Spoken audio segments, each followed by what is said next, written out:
ሰላም የዴሊ ፎረም ቤተሰቦች 6 ቢሊዮን በርሜል ነዳጅ የጫኑ መርከቦች የሆርሙዝ ወሽመጥን አቋርጠው መውጣታቸው ተነገረ። ለሁለት ወራት በባህረ ሰላጤው ሀገራት ቆመው የነበሩ 3 ግዙፍ ነዳጅ ጫኝ መርከቦች ረቡዕ የሆርሙዝ ወሽመጥን ማቋረጣቸው ተሰምቷል። ከመካከለኛው ምስራቅ ወደ ቻይናና ደቡብ ኮሪያ የሚጓዙት 6 ሚሊዮን በርሜል ድፍድፍ ነዳጅ የጫኑ ናቸው የተባሉት እነዚህ መርከቦች ወደ እስያ ጉዞ መጀመራቸውን ኤልኤስኢጂ እና ኬፕለር የተባሉ የመርከብ እንቅስቃሴ የሚከታተሉ ተቋማት እወቁ ብለዋል። እነዚህ ግዙፍ ነዳጅ ጫኝ መርከቦች በዚህ ወር ኢራን እንዲያልፉ ከፈቀደችላቸውና ባህረ ሰላጤውን ለቀው ከወጡ በጣት የሚቆጠሩ መርከቦች መካከል መሆናቸው ተገልጿል። የካቲት የጀመረው የእስራኤል አሜሪካ ኢራን ጦርነት ከከፈቱ በኋላ የዓለም 1/5 የነዳጅ መተላለፊያው ሆርሙዝ መዘጋቱ ይታወሳል።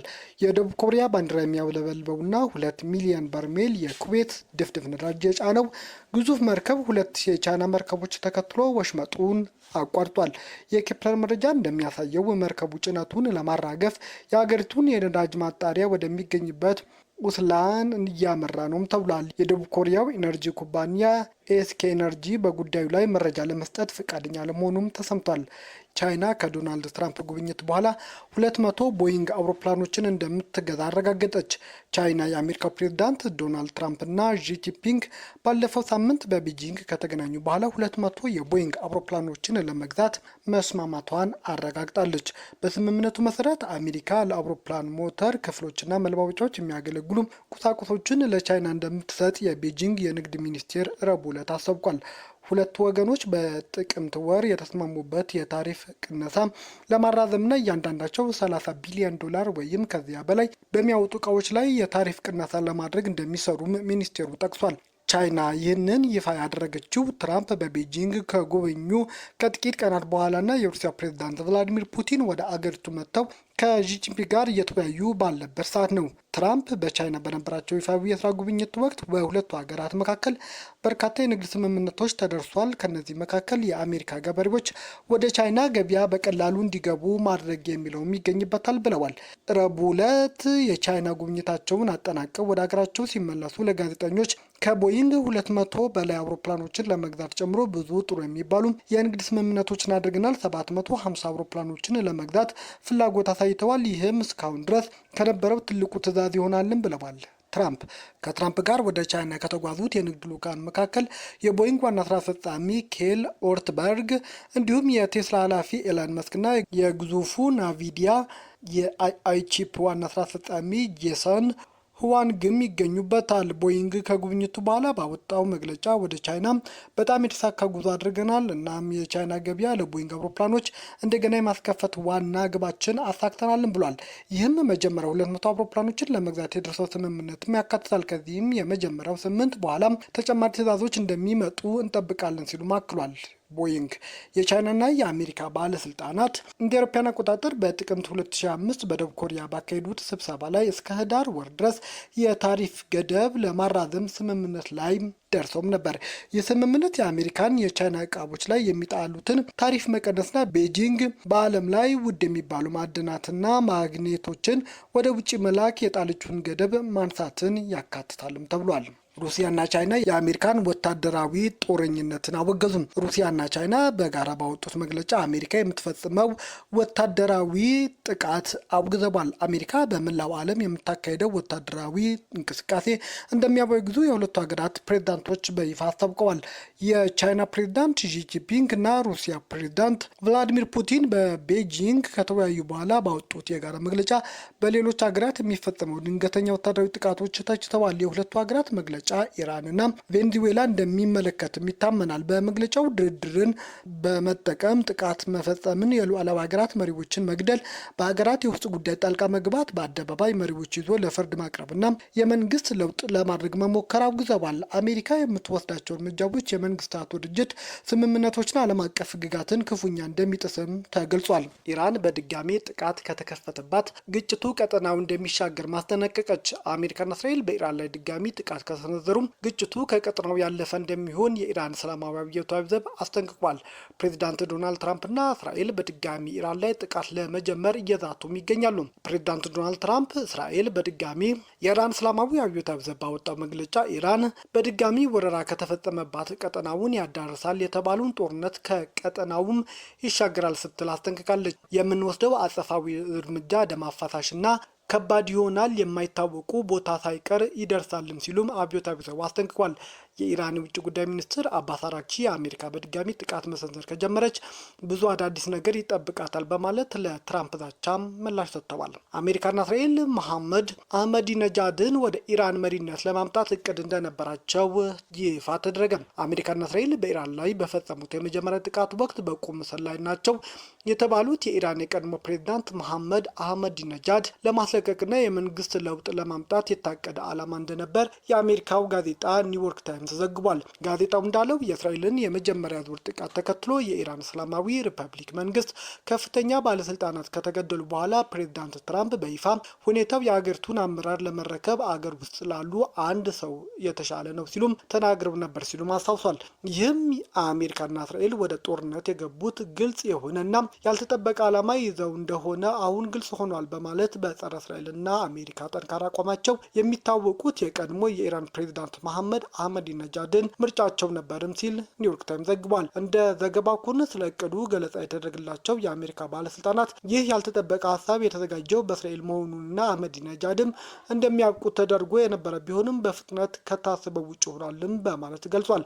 የቀድሞ ፕሬዝዳንት ከቁም እስር ለማስለቀቅ በመኖሪያ ቤታቸው ላይ ጥቃት የተፈጸመ ሲሆን ዜና ቡም በተነገረበት ጊዜ አህመዲነጃድ በጥቃት መገደላቸው ቢዘገብም በአጭር ጊዜ ውስጥ በህይወት እንዳሉ የማስተባበያ ዜናዎች ወጥቷል። ጦርነቱ ከተጀመረ በኋላ ባለፉት 3 ወራት መሐመድ አህመዲነጃድ በጥቃቱ ስለደረሰባቸው ጥቃትም ሆነ ስላሉበት ሁኔታ ምንም የተነገረ ነገር ካለመኖሩም በተጨማሪም በይፋ ስለሳቸው የሚታወቅ ነገርም የለም። በእስራኤል ጥቃት ቢያንስ 19 ሰዎች በሊባኖስ መገደላቸው ተነገረ። እስራኤል በደቡባዊ ሊባኖስ ባደረሰችው የአየር ጥቃት ቢያንስ 19 ሰዎች መገደላቸውን የሊባኖስ የጤና ሚኒስቴር አስታውቋል። ከተገደሉት መካከል 3 ህጻናትና 3 ሴቶች እንደሚገኙበትም ተነግሯል። 10 የሚደርሱ ሰዎች በዲር ቆኖር ከተማ አንድ ቤት ላይ በተፈጸመ ጥቃት መገደላቸውን የጤና ሚኒስቴር ይፋ አድርጓል። አሜሪካና እስራኤል በኢራን ላይ ጦርነት መክፈታቸውን ተከትሎ የሊባኖስ ታጣቂ ቡድን ሂዝቦላህ የውጊያ አካል ሆኗል። እስራኤልና ሊባኖስ የተኩስ አቁም ስምምነታቸውን በ45 ቀናት ማራዘማቸው የአሜሪካው ፕሬዝዳንት ዶናልድ ትራምፕ ባለፈው ሳምንት ቢናገሩም ጥቃቶቹ መቀጠላቸው ተገልጿል። አብዛኛው ጥቃት እየደረሰ ያለው በደቡባዊ ሊባኖስ ነው። እስራኤል ሂዝቦላ ኢላማ ማድረጓን ብትገልጽም ህጻናትን ጨምሮ ንጹሐን ዜጎችንም መግደሏን ግን እየቀጠለች ነው። የቻይና ፕሬዝዳንት የመካከለኛው ምስራቅ ሁኔታ ቁልፍ የሆነ ነጥብ ላይ ደርሷል ሲሉም ገለጹ። የቻይና ፕሬዝዳንት ዢ ጂንፒንግ የመካከለኛው ምስራቅ ሁኔታ አሁን ላይ ወሳኝ ምዕራፍ ላይ ይገኛል ሲሉም ተናግረዋል። የቻይና ብሔራዊ ጣቢያ እንደዘገበው አሁን ያለው ሁኔታ ከጦርነት ወደ ሰላም የሚደረግ ሽግግር ላይ የሚገኝበት ሰዓት ነው ብለዋልም ሲል ዘግቧል። የሩሲያ ፕሬዝዳንት ቭላዲሚር ፑቲን እያስተናገዱ የሚገኙት ዢ ግጭቱ በድጋሚ መጀመር ተቀባይነት የለውም ሲሉም ተናግረዋል። በመካከለኛው ምስራቅ ሰላምና መረጋጋት እንዲሰፍን ባለ 4 ነጥብ ምክረ ሀሳብ ማቅረባቸውን የተናገሩት ፕሬዝዳንቱ ኢላማዬ ዓለም አቀፍ ስምምነት መፍጠርና ውጥረትን ማርገብ ነው ብለዋል። ባለፈው ወር ከአቡዳቢ አልጋ ወራሽ ሼክ ካሊድ ቢን መሐመድ በተገናኙበት ወቅት ባለ 4 ነጥብ ምክረ ሀሳብ ማቅረበዋል። ምክረ ሀሳቡ ሰላም፣ ብሔራዊ ልዕልና፣ ዓለም አቀፍ ሕግ ማክበር እንዲሁም ለልማትና ደህንነት መተባበር ላይ የተመረኮዘ ነውም ተብሏል። አሜሪካ በድጋሚ ጥቃት ከከፈተች ብዙ አዳዲስ ነገር ይጠብቃታል የምትለው ኢራን የኢራን ውጭ ጉዳይ ሚኒስትር አባስ አራግቺ አሜሪካ በድጋሚም ጥቃት መሰንዘር ከጀመረች ብዙ አዳዲስ ነገር ይጠብቃታል በማለት ለፕሬዝዳንት ዶናልድ ትራምፕ መግለጫ ምላሻቸውን እየሰጡ ነው። ትራምፕ ቴህራን ላይ በድጋሚ ጥቃት ለመክፈት መዛታቸው ተከትሎ ወደ ውጊያው ድማ ከተመለሱ ብዙ አዳዲስ ነገር እንደሚጠብቃቸው ላረጋግጥ እወዳለሁ ይላሉ ኢራኑ የውጭ ጉዳይ ሚኒስትር። አራግቺ በኤክስ ገጻቸው ላይ ባሰፈሩት ማስጠንቀቂያ የኢራን ጦርነት ከተጀመረ ከወራት በኋላ በቢሊዮን ዶላር የሚቆጠር የጦር አውሮፕላን መውደሙን የአሜሪካ ምክር ቤት አምኗል። ሀያል የሆነው ጦራቸው F-35 ተዋጊ ጀት መጥቶ በመጣል የመጀመሪያ መሆኑን ተረጋግጧል ሲሉ አክለዋል። ትራምፕ በበኩላቸው ኢራን ላይ ዳግመኛ ጦርነት መክፈት ሊወስኑ አንድ ሰዓት ሲቀራቸው ሀሳባቸውን መቀየራቸው እያስታወቁ ነው። የኢራን ባለስልጣናት ከአሜሪካ ጋር ስምምነት ላይ ለመድረስ እያለሙ እንደነበር ተናግረዋል። ትራምፕ በድጋሚ ኢራን ላይ ጥቃት መሰንዘር ሲያስፈልግ ይቻላል ማለታቸውን ነው የተሰማው።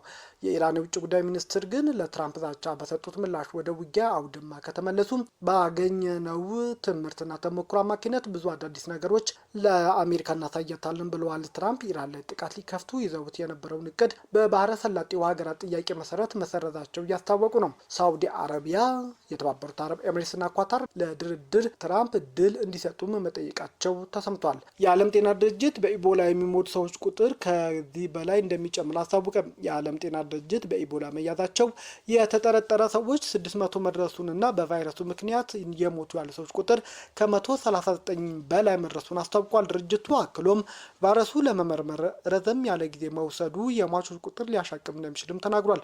በዲሞክራቲክ ሪፐብሊክ ኮንጎ ብቻ 51 ሰዎች በኢቦላ መያዛቸው ሲረጋገጥ በጎረቤት ኡጋንዳ ደግሞ አንድ ግለሰብ በቫይረሱ መያዙ በምርመራ ተደርሶበታል ሲሉም የዓለም ጤና ድርጅት ኃላፊው ቴዎድሮስ አድሃኖም ተናግረዋል። በጄኔቫ ለጋዜጠኞች መግለጫ የሰጡት ኃላፊው በአሁኑ ሰዓት የተከሰተው የኢቦላ ቫይረስ ቡንዲቦጊዮ የተባለው ዝርያ ሲሆን ከ2 ወር በፊት መሰራጨት እንደጀመረም ይገመታል ብለዋል። እሁድ ዕለትም የዓለም ጤና ድርጅት ቫይረሱ ወረርሽኝ የሚባል ደረጃ ላይ አለመድረሱን በመግለጽ የዓለም አቀፍ ስጋት ሲሆን የህብረተሰብ ጤና አደጋ ነው ሲልም አውጆታል።